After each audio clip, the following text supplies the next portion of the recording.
Hey, how's it going, everyone?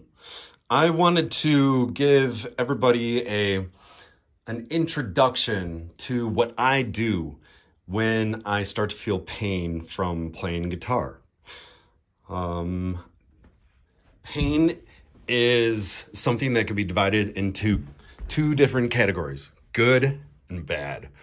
The good pain, you guys all know, the good pain is when you, use a hand strengthener and you're feeling like you're really building muscle or building durability and the ability to endure long practice sessions. The bad pain, this is the kind of pain that can keep you from achieving your goals and whatever else that may mean to you, where especially the guitar is concerned.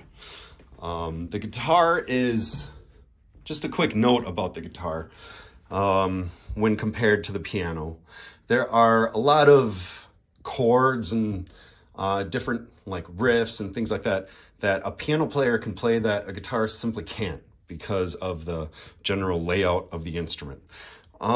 This layout is something that kind of stopped me in my tracks when I was younger. I got tendonitis. This was, really a big deal for me, to put it lightly. And I wanted to introduce you, especially to new guitarists, to this technique that I refer to as the bazooka, that I wish that I would have known about when I had first injured myself. So if you're feeling some sort of bad pain, you have two options. You can try to play through it. Oh, I'll play through it. Nothing can stop me. I'm bulletproof. And what might happen is you might get better, or you may never be able to join a band ever again, because you may injure yourself to the point where you are unable to play for these long sessions that are required in order to get better. If you're playing with a band, I mean, just imagine being in the middle of a tour with a band, you and 4 guys, you play a couple of shows, you blow up your hand, you have 10 shows or 20 shows ahead of you, and you have to tell your bandmates, guys, I can't play, I'm in too much pain, we have to cancel the rest of the tour. What are these guys gonna feel in that moment that you tell them? So it is your responsibility to not put other people in that sort of position.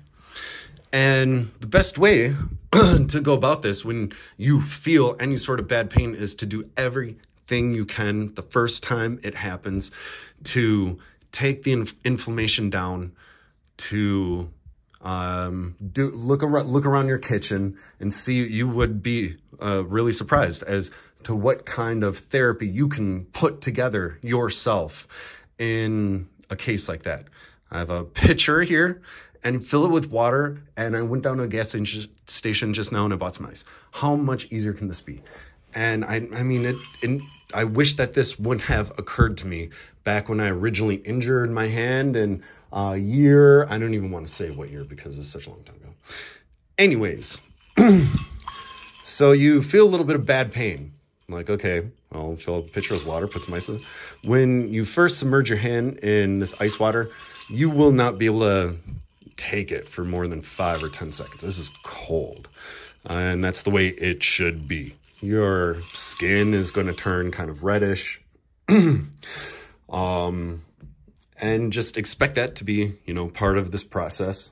Joe Reagan, R-E-A-G-E-N, Ronald Reagan's long-lost nephew. I think he has a podcast. He's always taking these ice baths. And so that's an example, which is to say this isn't something that is going to hurt you. This is only going to help you. Of course, you're not going to want to keep your hand submerged in ice water for like 2 hours, but that'd be impossible to put yourself through anyways. So the more that your hand gets used to this, the longer you can submerge it for. And I'm thinking something like, try to go for like 15 seconds, 30 seconds. Also, when I'm moving my hand in the water, it makes it a little bit more uncomfortable for my hand. I think that's because there's more blood flowing and I can feel it more. It isn't as numb, and that's a good thing. So you're keeping things moving while you're submerging your hand. And like, that's as long as I could stand it. And that was maybe like 10 seconds just then. You can kind of go back and forth between submerging for 15 seconds, rest for 15 seconds, or you can submerge for 15 seconds, rest for a minute. I have been doing this for about the last, I don't know, 25 minutes now. Like this ice that's in here, some of it I refilled because my hand melted the ice and the temperature of the water increased. And so I had to cool it down again. That's what you're looking for. You're not looking for just submerging once or twice. This is the Bazooka. And with the Bazooka, you really want to approach it with a 15-minute session in mind, something like that.